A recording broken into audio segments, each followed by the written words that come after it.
In the second part of the 777 flight control series, we will understand the elevator mechanism.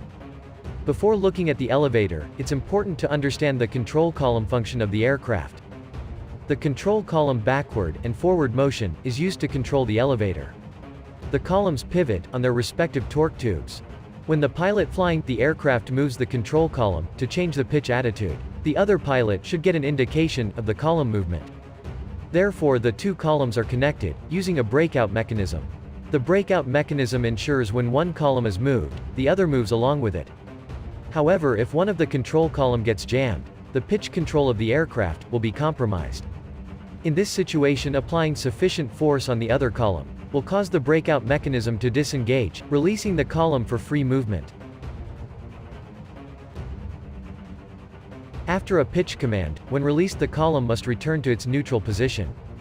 This is done by the elevator feel units, connected to the column torque tubes. When the column was moved, work was done against the spring in the feel units. Releasing the column causes the spring to return it to neutral. Now let's see how the column controls the elevator. Column movement results in movement of the connecting rods of the elevator feel unit. Position transducers measure the displacement and send analog signal to the actuator control electronics. The ACE converts it into a digital signal and sends it to the primary flight computer. The PFC calculates the final elevator position and informs the ACE. The ACE sends signal to the elevator power control units. There are 4 PCUs, 2 for each elevator, mounted on the rear spar of the horizontal stabilizer. The PCU is an electrically controlled, hydraulic actuator. PCUs use different hydraulic system of the aircraft, for redundancy. The ACE signal causes the PCU actuators to move the elevator in the commanded direction. Position transducers on the PCU give the elevator position feedback. The computers, with the help of feedback signal, ensure the elevator has deflected exactly to the desired position. This allows them to control the elevator with precision. When the autopilot system is engaged, it controls the pitch of the aircraft. The autopilot computer, to give a pitch command, has to send signal to the primary flight computer. The PFC will calculate the elevator deflection for the pitch change requested by the autopilot computer, and send the signal to the ACE.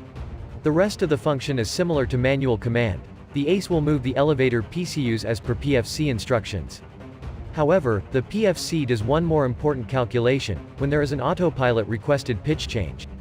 It informs the autopilot computer to move the control columns to match the elevator deflection.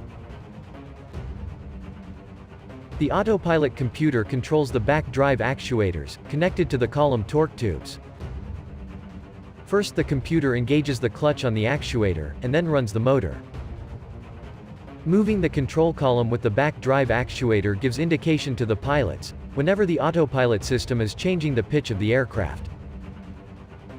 Once the column reaches the position to match the elevator deflection, the motors are stopped. And after the pitch command is over, the autopilot disengages the actuator, and the elevator feel unit returns the column back to neutral.